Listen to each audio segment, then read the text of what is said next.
Shalom, selamat hari Minggu Bapak Ibu, Saudara-saudara. Kita bersyukur kita berada pada Minggu Prapaskah yang keempat hari ini. Dan kita akan mendengar firman Tuhan. Sebelumnya mari kita berdoa. Damai sejahtera Allah yang melampaui segala akal, itulah yang memelihara hati dan pikiranmu dalam Kristus Yesus Tuhan. Amin. Firman Tuhan bagi kita pada Minggu hari ini terambil dari Ibrani pada pasal yang ke-9, ayat yang ke-15 sampai dengan ayatnya yang ke-22. Firman Tuhan berbunyi demikian. Karena itu ia adalah pengantara dari suatu perjanjian yang baru, supaya mereka yang telah terpanggil dapat menerima bagian kekal yang dijanjikan. Sebab ia telah mati untuk menebus pelanggaran-pelanggaran yang telah lakukan selama perjanjian yang pertama. Sebab di mana ada wasiat, di situ harus diberitahukan tentang kematian pembuat wasiat itu. Karena suatu wasiat barulah sah kalau pembuat wasiat itu telah mati. Sebab ia tidak berlaku selama pembuat wasiat itu masih hidup. Itulah sebabnya maka perjanjian yang pertama tidak disahkan tanpa darah. Sebab sesudah Musa memberitahukan semua perintah hukum Taurat kepada seluruh umat, ia mengambil darah anak lembu dan darah domba jantan serta air dan bulu merah dan hisop, lalu memerciki kitab itu sendiri dan seluruh umat, sambil berkata, inilah darah perjanjian yang ditetapkan Allah bagi kamu. Dan juga kemah dan semua alat untuk ibadah dipercikinya secara demikian dengan darah. Dan hampir segala sesuatu disucikan menurut hukum Taurat dengan darah. Dan tanpa penumpahan darah tidak ada pengampunan. Yang berbahagia adalah setiap orang yang mendengar dan melakukan firman Tuhan. Tema kita pada Minggu Prapaskah yang keempat terambil dari ayat yang terakhir yang saya bacakan, ayat 22 bagian B. Tanpa penumpahan darah tidak ada pengampunan. Saudaraku yang terkasih dalam nama Tuhan, sekitar tahun 2016 yang lalu ada sebuah film yang sangat terkenal pada masa itu, yaitu Macbeth, mengisahkan tentang kerajaan Skotlandia yang terpecah, mengalami perang saudara di dalamnya, di mana Raja Dunsan dibunuh oleh saudaranya sendiri, oleh keluarganya sendiri, karena kerakusan akan jabatan, akan kerajaan. Sehingga Macbeth merasa bersalah karena dia terlibat langsung dengan pembunuhan berantai, hanya karena menginginkan tahta jabatan, kehormatan sebagai seorang pewaris dan juga sebagai seorang yang akan tersohor di negeri itu. Lalu kemudian karena menutupi kesalahan yang satu dibutuhkan juga kesalahan yang lain. Menutupi dosa yang satu dibutuhkan dosa yang lain, sehingga terjadilah pembunuhan berantai. Satu bunuh satu, satu bunuh lagi lain, dan selanjutnya. Sampai pada akhirnya terjadilah suatu rasa bersalah yang sangat mendalam. Dan sampai akhirnya dia berkata kepada istrinya bahwa tangannya sudah berlumuran dengan darah dan kotor. Merasa bersalah yang sangat luar biasa, merasa kesepian. Dan istrinya berkata kepadanya, bersihkanlah tanganmu, hanya sedikit air akan membersihkannya. Dia membawa tangannya ke dokter, dokter tolong obati, bersihkan tangan saya yang penuh dengan darah. Secara harafiah darah tidak ditemukan di tangannya. Tetapi yang dimaksudkan adalah bahwa saya telah banyak melakukan kejahatan, membunuh banyak orang, dan tidak ada satupun obat untuk menyucikan dosa itu. Lalu ketika istrinya berkata kepadanya, bersihkan tanganmu dengan air, lalu dia berkata, bahkan air 7 samudra pun tidak akan dapat membersihkan tangan saya. Mengapa demikian? Karena ada suatu rasa bersalah, ada dosa yang besar dalam hidupnya. Dan dia tahu tanpa ada pribadi yang memang sanggup menguruskannya, menyucikannya, maka dia akan tetap merasa bersalah demikian.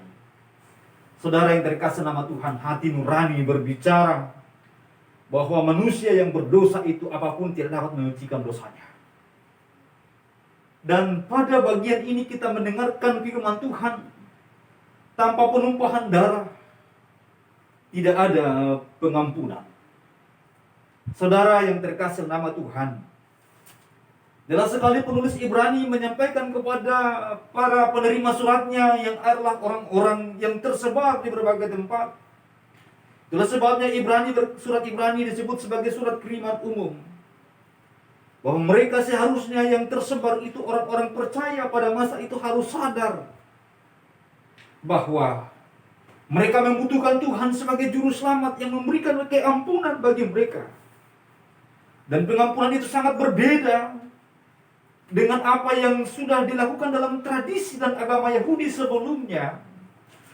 Bahwa mereka cukup mengorbankan domba sekali setahun, atau juga lembu atau sapi sekali dalam 1 tahun untuk penebusan dosa mereka. Tapi itu akan terus berulang dan berulang dilakukan demi penebusan dosanya. Dan saudara-saudara yang terkasih nama Tuhan, kita boleh memahami bahwa perjanjian lama dan hukum-hukumnya adalah merupakan bayangan. Namun pada hakikatnya dapat kita temukan dalam Kristus Yesus Tuhan. Itulah sebabnya juga penulis Ibrani ini berkata bahwa hampir seluruh perjanjian lama, hampir seluruh pengudusan penyucian itu harus berdasarkan penumpahan darah. Namun sekarang yang menjadi pertanyaan, darah siapa yang dapat menguduskan? Darah siapa yang dapat menebus? Darah siapa yang dapat membayar suatu bayaran demi pengampunan dosa? Sementara Alkitab berkata bahwa semua orang berdosa dan kehilangan kemuliaan Allah. Saya berdosa, maka saya tidak dapat menebus dosa saya sendiri. Demikian juga saudara berdosa tidak dapat menebus dosa saudara sendiri. Maka kita membutuhkan seorang yang dapat menanggung dosa kita, yang akan menyucikan kita, yaitu Kristus Tuhan. Jadi bagian ini mengisahkan kepada kita pentingnya pengorbanan Kristus, yang sebentar lagi kita akan memperingati Jumat Agung, yang sebentar lagi kita akan memperingati mengingat kembali Dia yang telah tersalib menggantikan kita demi penebusan kita. Itulah sebabnya Dia harus datang di tengah dunia, yaitu supaya Dia mati.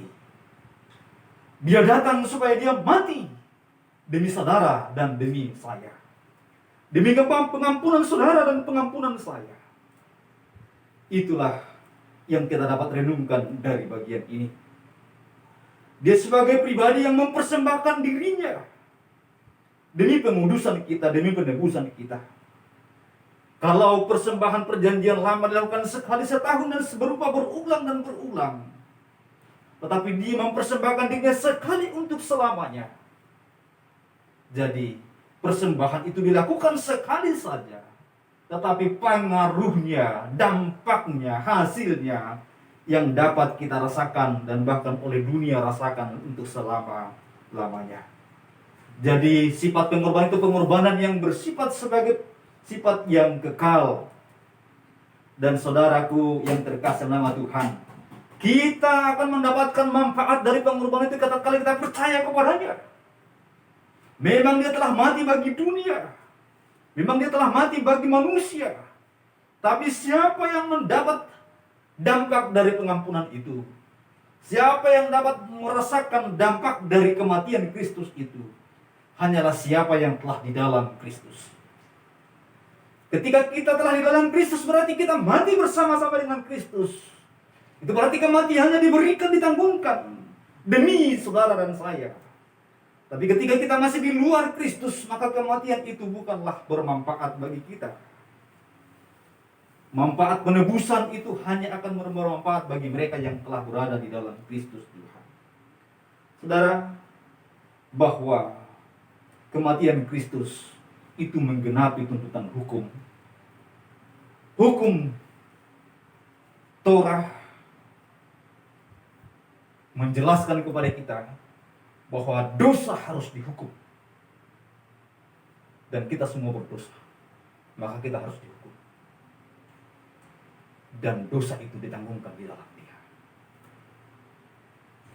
Kemudian saudara yang terkasih nama Tuhan, kematian itu juga memuaskan tuntutan hati nurani.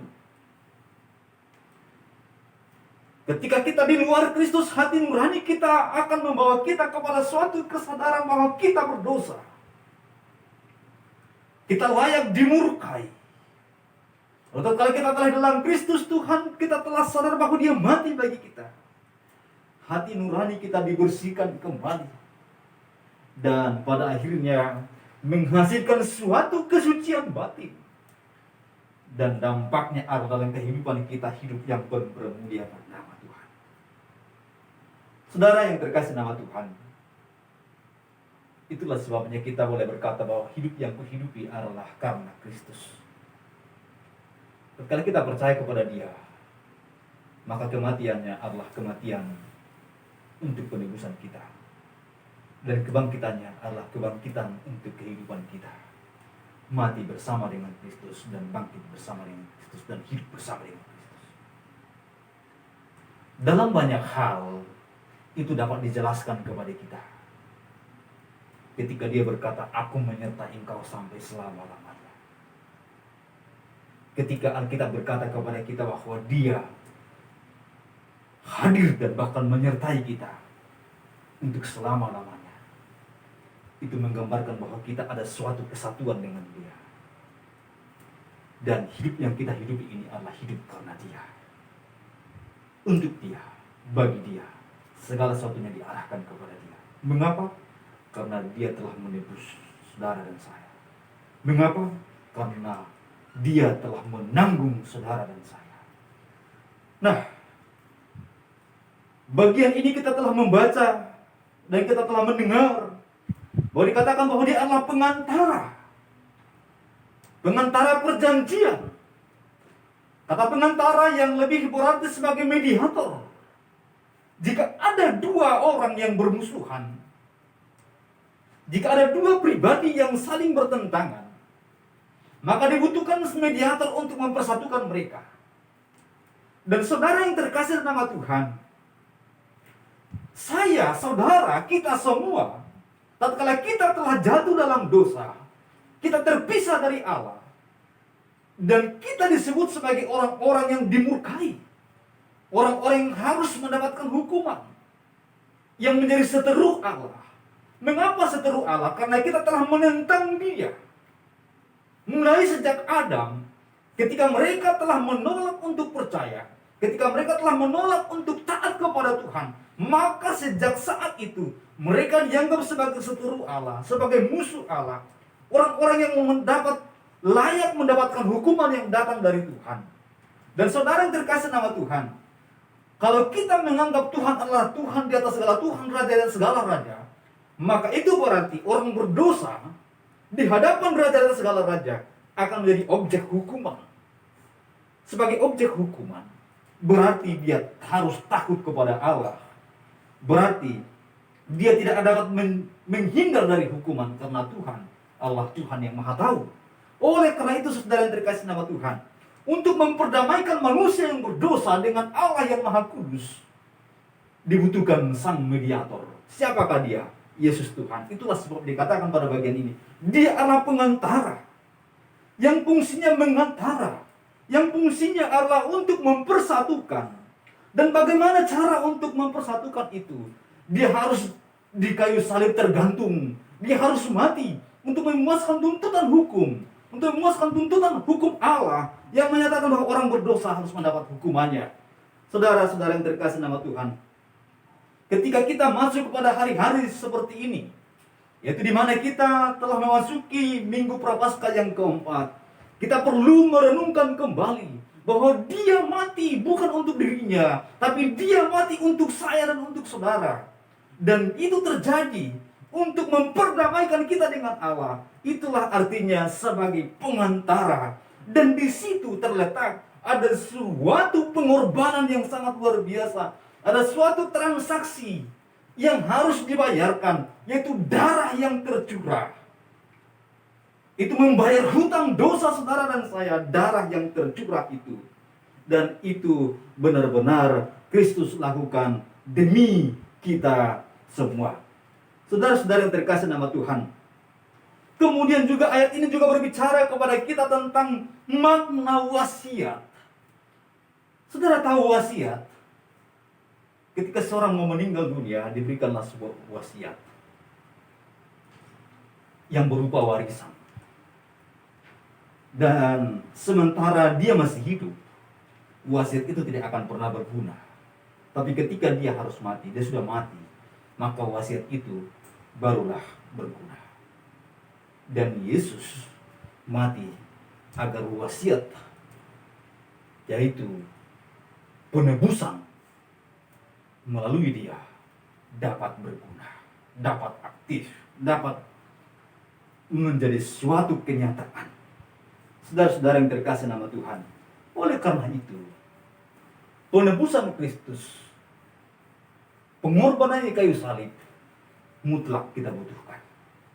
Kita membutuhkan hal itu. Dunia membutuhkan hal itu. Karena tanpa itu, kita akan selamanya terpisah dari Allah. Kita akan selamanya tidak akan pernah mendapatkan pendamaian dari Allah. Kita tidak akan pernah mendapatkan pengampunan. Itulah sebabnya tanpa penumpahan darah tidak ada pengampunan. Darah harus tercurah demi pengampunan saudara dan saya. Tapi saudara yang terkasih nama Tuhan, kita hanya akan dapat meresponi bagian firman Tuhan ini dengan sungguh-sungguh tatkala kita sadar bahwa kita berdosa.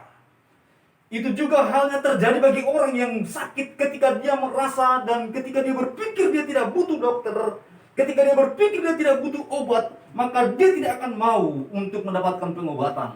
Dia tidak akan mau mengunjungi dokter atau mendengarkan nasihat dokter. Tapi ketika dia tahu bahwa dia butuh, ketika dia tahu bahwa dia sakit dan harus makan obat, maka pada saat itu dia akan makan obat tanpa disuruh. Saudara-saudara yang terkasih nama Tuhan, hanya orang yang berdosa, yang sadar bahwa dia tidak mampu menebus dosanya, hanya dialah yang akan menikmati kasih sayang Tuhan. Hanya dia saja yang akan menerima rahmat Tuhan itu. Dan ketika orang merasa bahwa dia tidak berdosa, ketika dia merasa bahwa dia tidak butuh Tuhan, maka penumpahan darah yang telah terjadi pada Kristus Tuhan tidak akan ada faedahnya baginya. Saudara-saudara yang terkasih nama Tuhan, firman Tuhan pada bagian ini sangat jelas bagi kita bahwa tanpa penumpahan darah tidak ada pengampunan. Dan wasiat itu baru berlaku ketika Kristus benar-benar telah mati. Dan itu dapat kita rasakan tatkala kita telah percaya kepadanya. Saudara, kata atau tema ini sudah menjadi batu sandungan bagi banyak orang. Ketika orang mendengarkan tanpa penumpahan darah tidak ada pengampunan, ini menjadi suatu batu sandungan karena berpikir dia mampu bebas dari dosanya dengan perbuatannya.